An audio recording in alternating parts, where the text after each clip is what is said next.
প্রভাত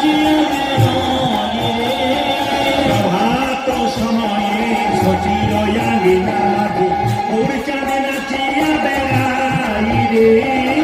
প্রভাত সময়ে সচিরয়ানি নামাজে গৌরচাঁদে নাচিয়া বেড়াই রে।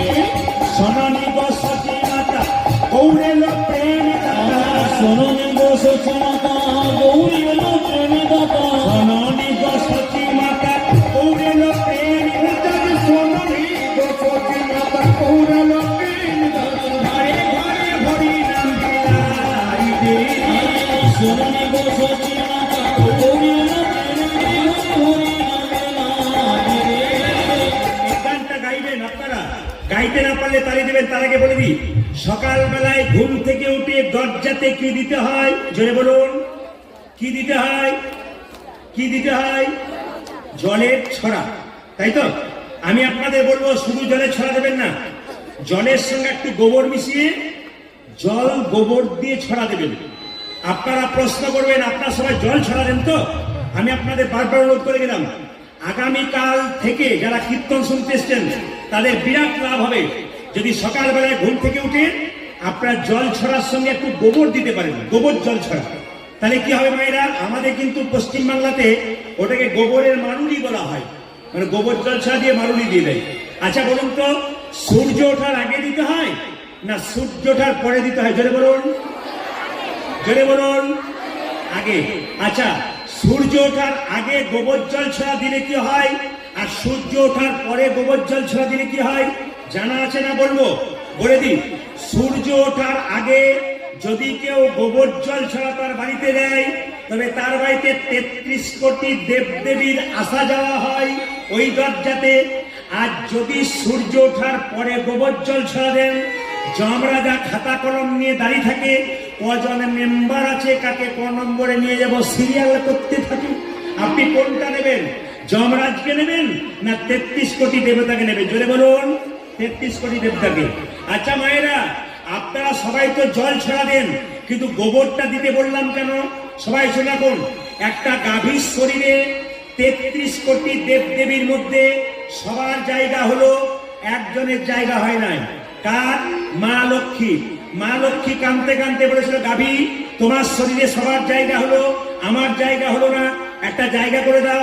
গাভী বলল, আমার তো সব জায়গা পূর্ণ হয়ে গেছে, তো জায়গা নেই। মা লক্ষ্মী কেঁদে কেঁদে বলছে, না, আমাকে জায়গা করে দিতে হবে। গাভী বলল, এক কাজ করো, আমার গোবরের মধ্যে তুমি থাকলে তোমাকে রাখতে পারি। তাই স্বয়ং মা লক্ষ্মী গোবরে গেলেন, তাই গোবর হলো লক্ষ্মী। তাই যে সকালবেলায় গোবর জল ছড়া দেয় তার বাড়িতে মা লক্ষ্মীর আসা যাওয়া বিদায়। এইবার আমি আপনাদের শিখিয়ে দিয়ে যাই। সকালে তো গোবর জল ছড়া দিলেন, সন্ধ্যাবেলায় 3টি কাজ আপনারা কেউ করবেন না। বাড়িতে কীর্তন শুনতে এসছেন, মন দিয়ে শুনে যাবেন। যারা মায়ের আসতে পারেননি, বাবা আসছেন, তারাও শুনে নেবেন, বাচ্চারাও শুনে নেবেন। কি? বাড়িতে সন্ধ্যাবেলায় 3টে জিনিস করতে নাই। কি কি? 3টে জিনিস থেকে বিরত থাকবেন, ভালো করে শুনবেন। কি? আহার, নিদ্রা, মাইথুনম, বিবর্জেত। শাস্ত্র বলছে, বইটার নাম কি? যম সংহিতা। যারা বই পড়বেন, শাস্ত্রের রেফারেন্স দিয়ে দিলাম। যম সংহিতা কি বলছে? সন্ধ্যাবেলায় আহার করতে নাই। যদি কেউ সন্ধ্যাবেলায় আহার করে, তার শরীরে রোগের বাসা বাঁধে। আমি বলি নাই, যম সংহিতা বলল। প্রায় সন্ধ্যাবেলায় কেউ যদি খাবার খায়, যম সংহিতা বলছে তার শরীরে রোগের বাসা বাঁধে। এইবার সন্ধ্যাবেলায় শুতে নাই। যদি শরীর অসুস্থ থাকে তবে আপনি শোবেন, তাছাড়া সন্ধ্যাবেলায় শুতে নাই, শরীরের ক্ষতি হয়। 3 নম্বর, মাইথুনম, যেটাকে বলা হয় স্বামী স্ত্রীর সঙ্গ করতে নাই। কখন? সন্ধ্যাবেলায়। কোন বইতে বলছে? যম সংহিতা। আমি বুঝিয়ে দেব শাস্ত্রের রেফারেন্স দিয়ে। কশ্যপ মুনির 2টি স্ত্রী ছিল, একটা দিতি, একটা অদিতি।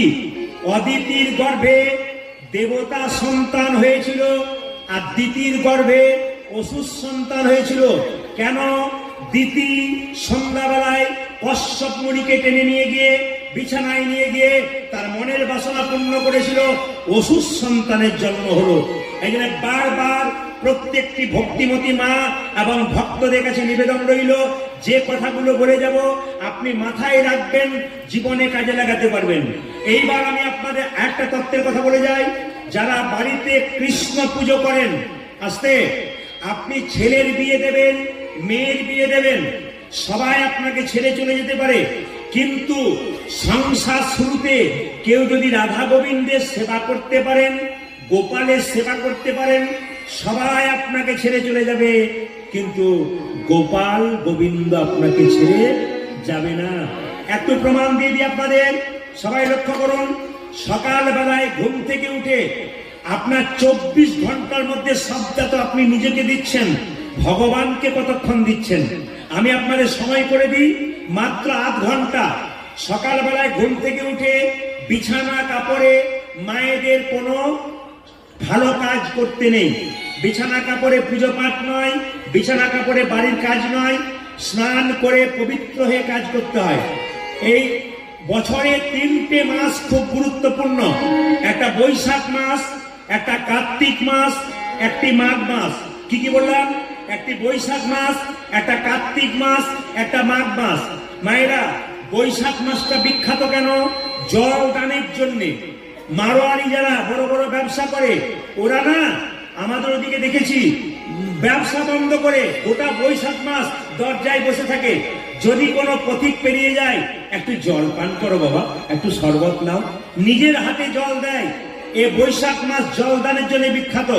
কার্তিক মাস, দামোদর মাস, এ তো বিখ্যাত, দানের জন্য বিখ্যাত। এইবার লক্ষ্য করুন, মাঘ মাসটা কিসের জন্য বিখ্যাত? স্নানের জন্য বিখ্যাত। এই মাঘ মাসে কেউ যদি ব্রহ্ম মুহূর্তে স্নান করতে পারে, তার বিরাট লাভ আছে। ব্রহ্ম মুহূর্ত কাকে বলে? ঘুম থেকে সূর্য ওঠার 1 ঘন্টা 36 মিনিট আগে কেউ যদি ঘুম থেকে উঠে মায়েরা স্নান করতে পারে মাঘ মাসে, তার গোটা বছরটা ভালো যাবে। কেন? মাঘ মাসটা স্নানের জন্য বিখ্যাত।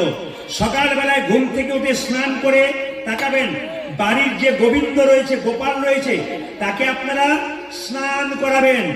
কি জল দিয়ে স্নান করাবেন? সবাই শুনে নিন। বাড়িতে 2টো শঙ্খ রাখতে হয়।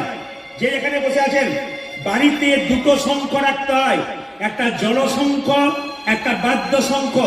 যেটা আপনি এঁটো করে বাজান, ও শঙ্খ সিংহাসনে রাখবেন না, ওটা মন্দিরের এক কোণে রাখবেন।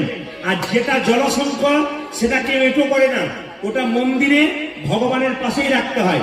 তবে বলে রাখি, এখন বাজারে শঙ্খ রাখবার স্ট্যান্ড কিনতে পাওয়া যায়। যদি স্ট্যান্ড না থাকে, লাল কিংবা হলুদ কাপড়ের উপরে আপনি শঙ্খ রাখবেন।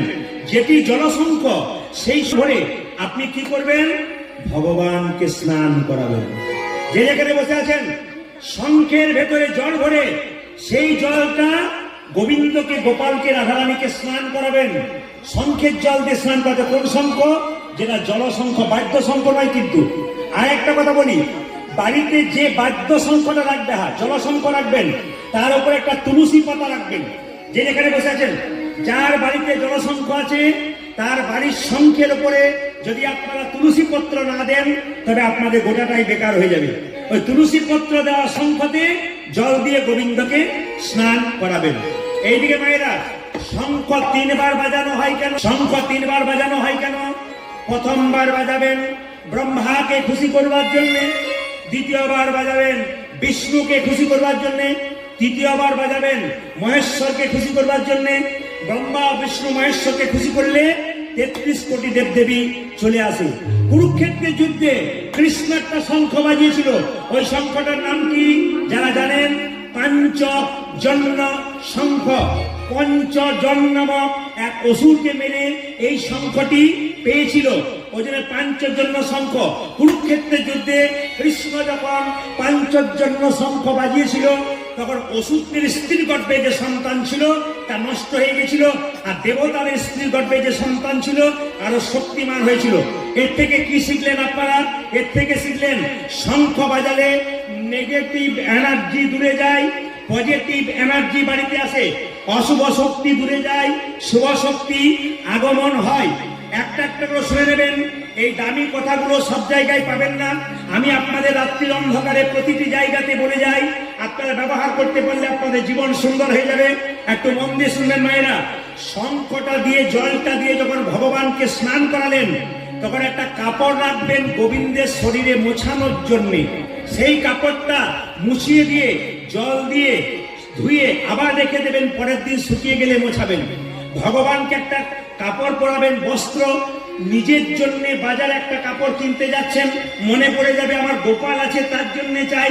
ছেলের জন্য দুটো মিষ্টি আনতে যাচ্ছেন, মনে পড়ে গেল বাড়িতে গোপাল আছে তার জন্য একটা মিষ্টি চাই। যদি এই মনোভাব নিয়ে সংসারে থাকতে পারেন, আপনার সংসার কৃষ্ণময় হয়ে যাবে, আপনার সংসার গোপালময় হয়ে যাবে। তাই মন দিয়ে শুনবেন মায়েরা। গোপালকে স্নান করানোর পর মুছিয়ে দেবেন শরীরটা, তারপর জামা পরাবেন, পোশাক পরাবেন, যা পারবেন, তারপর তিলক করে দেবেন। ঊর্ধ্ব পুণ্ড তিলক এইভাবে ওপর করে এই দিকে তাকাবেন। এই দেখবেন তিনটে তিলক কপালে ওদিকে লম্বা করে নেয়। এরা কারা? শিব ভক্ত। শিব ভক্ত যারা, তারা তিনটে তিলক দেখবেন কপালে এরকম করে নেয়। আর আমরা বৈষ্ণব ভক্ত, আমরা বৈষ্ণব মানুষ, কৃষ্ণ ভক্ত মানুষ, আমাদের কপালে তিলকটা এরকম থাকবে। কালকে দিনের বেলায় 9টার সময় আমি তিলক নেওয়ার রীতি, তিলকের ব্যাখ্যা সব আপনাদের করে দেবো। কাল যা আছে কিছুটা ঝেড়ে দিয়ে চলে যাব। আবার 15 বছর পর এরা ডাকুক আর না ডাকুক, একবার আমার 15 বছর যদি বেঁচে থাকে। তো আসুন সবাই মিলে রাধা রানী কি, শ্যাম সুন্দর কি, মদন মোহন কি, হরিবাসন কি, সাধুগুরু বৈষ্ণব কি।